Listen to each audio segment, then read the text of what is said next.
প্রিয় ভাই, আমার সন্তান, তোমরা যাদের বয়স 16 বছর, তুমি আমার ছেলে, আমার সন্তান। আমার প্রথম সন্তানের বয়স 16 বছর, অতএব 16 থেকে নিচে তুমি আমার সন্তান। আমার দ্বিতীয় সন্তানের বয়স 14 বছর, আমার তৃতীয় সন্তানের বয়স 9 বছর, আমার চতুর্থ সন্তানের বয়স 4 বছর। অতএব 16 থেকে নিচে যারা আমার সন্তান, তুমি এর চাইতে বড় যারা আরেকটু, তোমরা আবার ছোট ভাই। আমি তোমার বড় ভাই হিসেবে বললাম, আমি তোমার বাপ হিসেবে বললাম। এমন বিবেক, নারী দেখে, চুরি দেখে অশ্লীলতা করে, উলঙ্গ দৃশ্য দেখে দোস্ত বন্ধ করে দিও না। দিন যেন মরে না যায়, দিল যেন মরে না যায়। চাহিদা পূরণ হবে না। মোবাইলের বাড়ি চাহিদা পূরণ করতে পারে না। রাস্তার নর্তকী চাহিদা পূরণ করতে পারে না। ক্ষতি করে, শরীর নষ্ট করে, নাপাক করে, যৌবনের ক্ষমতা নষ্ট করে, যৌন সক্ষমতা নষ্ট করে। হারাম বীর্যপাতে আমি স্পষ্ট বলি, আমার যুবক, আমার সন্তান, হারাম বীর্যপাতে মানুষের নিয়ন্ত্রণ থাকে না। স্বামী স্ত্রীর মিলনে মানুষের নিয়ন্ত্রণ থাকে, কারণ ও তো আমার স্ত্রী, বিবাহিত। একদিনে শেষ করলে তো জরুরি না, বুঝেন নাই? কারণ আমি তো জানি আমার বিবি, কিন্তু অসভ্য চরিত্রহীন, ওর কোনো নিয়ন্ত্রণ থাকে না, বুঝেন নাই? ওর কোনো নিয়ন্ত্রণ থাকে না। এই জন্য সে তার বীর্যপাত, যৌন চাহিদা পূরণের ক্ষেত্রে কোনো নিয়ন্ত্রণ বুঝে না, সিস্টেম বুঝে না। এই জন্য কখনো হাত, কখনো নাপাক লজ্জাস্থান, কখনো অস্থির ছবি, কখনো উলঙ্গ দৃশ্য, কোনো বেহায়া নারী, কোনো অসৎ বন্ধুর হারাম সম্পর্ক, কোনো না কোনোভাবে নিজের যৌন চাহিদা নষ্ট করে ফেলে। একদিন অসল, অপদার্থ,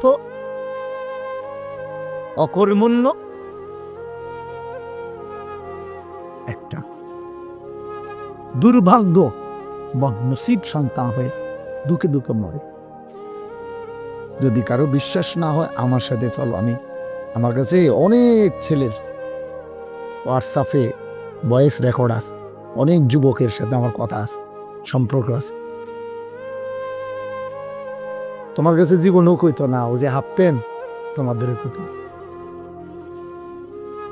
গুনাহরে শেষ করে গেছে।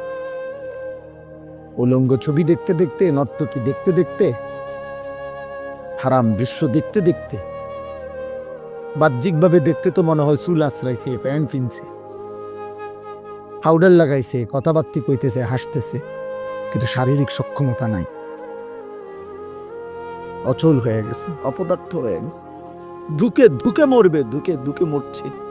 আল্লাহর কসম, রব্বে কাবার কসম করে বল, আমি তোমার বাপ, তুই আমার সন্তান হয়ে বল।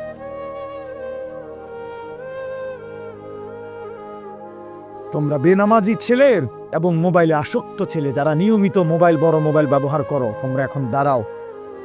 আমি একজন ডাক্তার আনি, একজন ইনসাফগার, বিবেক সম্পন্ন একজন ডাক্তার এসে বলুক যে 16 বছরের ছেলের চেহারা এত সাফা ভিতরে থাকার কথা নেই। 18 বছরের কোনো ছেলের চেহারা এত শুকনা, এত দুর্বল হওয়ার কথা না, বুঝেন না? এমনি কথাটা চলেন আমি দেখাই, তোমরা দাঁড়াও। আলহামদুলিল্লাহ, আমি আমার বিষয়ের উপরে সারাদিন রাত কাজ করি। এই কিশোর নওজোয়ান মিয়া আমার দিবা নিশির মেহনত, শুধু ওয়াজ করি এটা না, দিবা নিশি মেহনত করি, ফিকির করি আর কি করা যায়। এই জন্য তুমি বলো, চলো আমরা দেখাই। গুনার থেকে পবিত্র, মোবাইলে আসক্ত না, নারী দেখে না, ছবি দেখে না, উলঙ্গ দৃশ্য দেখে না, 5 ওয়াক্ত নামাজ পড়ে, আল্লাহর কসম। চলো আমরা এমন 100 যুবক, এমন 100 কিশোর, তাকেও এক পাশে দাঁড় করাই, তোমারও এক পাশে দাঁড় করাই। এরম 100 দুই দিকে একজন ডাক্তার এসে চিকিৎসা করুক, দেখুক, উনি বলুক উনি বলে দিবে ওয়েট। প্রত্যেক ডাক্তার মাফে না, ডাক্তাররা বয়স জিগা, ডাক্তাররা ওয়েট মাফে, ওজন কত বলে। চলো, অনেক শিশু বিশেষজ্ঞ ডাক্তারের প্রেসক্রিপশনের পিছনে লেখা আছে কত মাসে কতটুকু ওজন থাকা উচিত, এখান দিয়ে লেখা থাকে বয়সের হারে ওজন কি, নাহলে ওজন মাফে কেন? অধিকাংশ ডাক্তারদের চেম্বারে ঢুকলেই কি আছে, ওয়েট মাফার কি আছে, মেশিন আছে। কেন? কি করতেছো বাপ,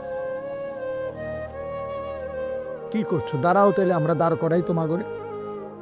তোমাদের বাবারা তোমাদেরকে দেখুক, তোমাদের সমাজ তোমাদেরকে দেখুক যে গুনাহ তোমাদের চেহারা কি কালো বানাইছে। বেনামাজি জীবন তোমাদেরকে কি পরিমাণ বিভৎস চেহারা বানাইছে।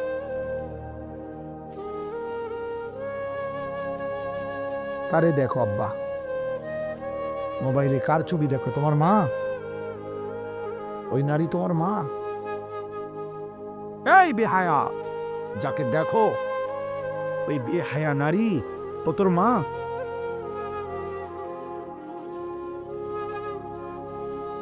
একটা অসভ্য যুবক কল্পনা করে না ফরমান, তোর মাকে যদি কেউ এমন দেখে, তোর বোনকে যদি কেউ এমন দেখে, তোর বিবাহিত স্ত্রীকে যদি কেউ এমন দেখে, তোর কন্যাকে যদি এমন কেউ দেখে, তোর ফুফিকে যদি কেউ এমন দেখে, তোর খালাকে যদি কেউ এমন দেখে, আল্লাহর কসম, এটা নবীজি সাল্লাল্লাহু আলাইহি সাল্লাম হাদিসে, নবীজি, আমি এটা নিজের থেকে বলি নাই, নবী এক যুবককে এটা বলছে। নবীজির জামানায় এক যুবক নবীজির কাছে জিনার বেবিচারের অনুমতি চাইছিল। ইজান লি বিজিনা, হাদিসের সব এই কিতাব আমার গাড়িতে আছে, ওয়ালা তাকরাবুজ জিনা, এই নামে আমার কাছে একটা কিতাব আছে মোটা, ও কিতাবে আছে। যুবক বলছি, ইয়া রাসূলুল্লাহ, আমাকে জিনার বেবিচারের লজ্জাস্থানের হারাম ব্যবহারের অনুমতি দেন। নবীজি বলছে, যুবক শোনো তো। নবীজি তাকে তখন 5টা কথা বলছে। আফাতুহিব্বুহু লি উম্মিক, আফাতুহিব্বুহু লি ইবনাতিক, আফাতুহিব্বুহু লি উখতিক, আফাতুহিব্বুহু লি আম্মাতিক, আফাতুহিব্বুহু লি খালাতিক।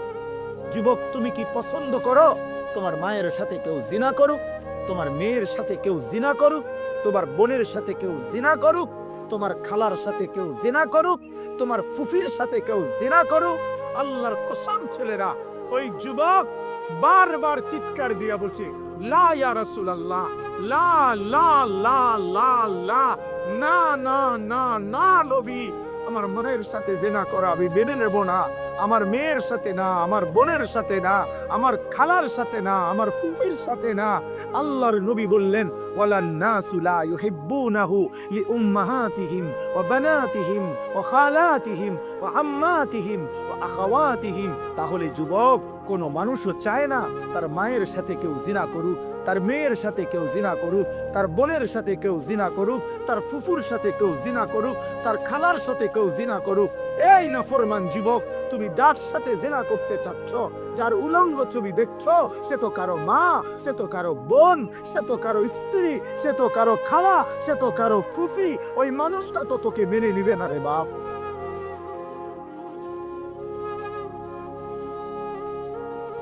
তুই কার মা দেখোস?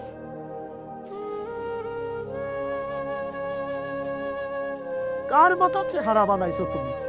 বেনামাজি ছেলেরা দাঁড়াও, দাঁড়া বেটা, দেখি তোদেরকে বেটা। ইনসান এটাকে বলে? মুসলমানের বাচ্চা এমন হয়? মুসলমানের ঘরে জন্ম নিছ? দাঁড়াও, এখন এলে আমি দাঁড় করাই, আমার অনুমতি দেন, আমি দাঁড় করাই। বেনামাজি অসতের চেহারা তো দেখলেই চেনা যায়। বেনামাজি তো অসভ্য, বেনামাজি তো গাদ্দার, এই গাদ্দার রে তো দেখলেই চেনা যায়। বেনামাজি তো বেয়াদব, বেনামাজি তো মুতাকাব্বির, বেনামাজি রাজিম, এমন অভিশপ্ত, এমন বিতাড়িত, মূলত যাকে পাথর মেরে তাড়িয়ে দেওয়া উচিত। শয়তানকে রাজিম কেন বলে? আল্লাহ যেদিন সেজদা দেয় নাই, কোরআন শরীফ আছে, সেদিনই আল্লাহ তাকে বলছে ফাখরুজ ফাইন্নাকা রাজিম। আল্লাহ বলছে ইবলিস সেজদা দিলি না, বেরো বাইরে, আজকে থেকে তুই রাজিম।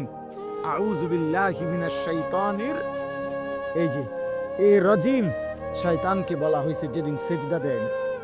আর রাজিম বলে কাকে? শোনো ভাইয়া, তাফসীরের মধ্যে আছে রাজিম মানে হলো ওই ব্যক্তিকে, ওই সত্তাকে বলে রাজিম যাকে মূলত পাথর মেরে মেরে তাড়িয়ে দেওয়া উচিত। আল মাতরুদ, যাকে বিতাড়িত করে দেওয়া উচিত।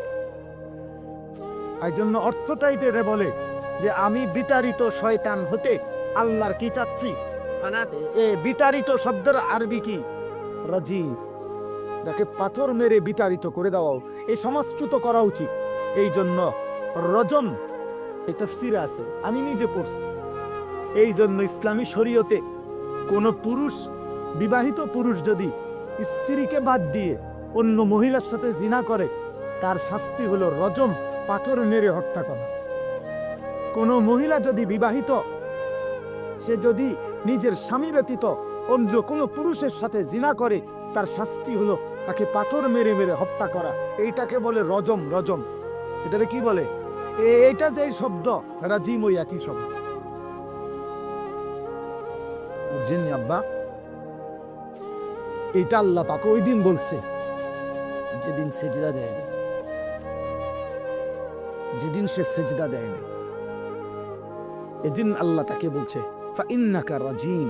এজন্য প্রত্যেক বছর এই সেজদাবিহীন নাফরমান শয়তান মুমিনের, ইমানদারের, এত ঘৃণিত মুমিন প্রতি বছর 8 লাখ টাকা খরচ কইরা, 7 লাখ টাকা খরচ কইরা, জীবনের সম্পদ জমাইয়া, কলিজার সবটুকু ঘৃণা নিয়া হজ্জের সফরে টানা 3 দিন এই অভিশপ্ত শয়তানদের পাথর মারে। ওই যে রাজিম, যে ওদের মূলত কি রাজিম, যে এই জন্য পাথর মারে।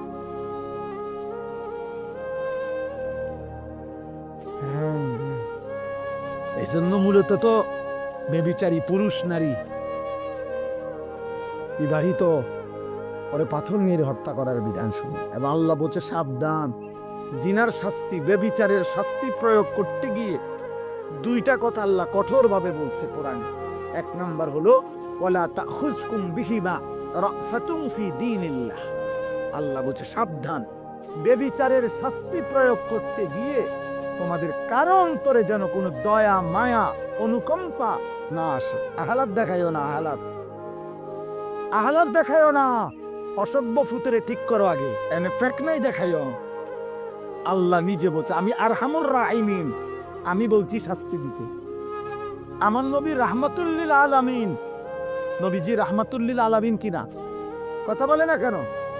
সেই নবী সাল্লাল্লাহু আলাইহি সাল্লাম তার হায়াতে মদিনার জমিনে তিনি নিজ অনুমতিতে সাহাবায়ে কেরামের মাধ্যমে ব্যভিচারী পুরুষকে পাথর মারাইয়া হত্যা করাইছেন, ব্যভিচারী নারীকে পাথর মারিয়ে হত্যা করেছেন, মাইজ ইবনে মালিক আসলামীকে পাথর মেরে হত্যা করাইছেন, গামেদিয়া গোত্রের একজন নারীকে, ইমরাআতে গামেদিয়াকে পাথর মেরে হত্যা করাইছেন।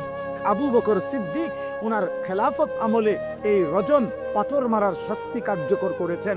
ওমরে ফারুক কার্যকর করেছেন, ওসমানের জামানায় কার্যকর করেছেন, আলীর জামানায় আলী কার্যকর করেছেন।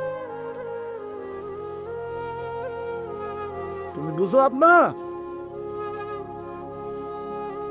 আজ যদি ইসলামী খেলাফত থাকতো, আর যদি আল্লাহর জমিনে কালেমার খেলাফত থাকতো, তো তুমি কোনো নারীর দিকে চোখ তুলবা, চোখ খুললা ফেলতো।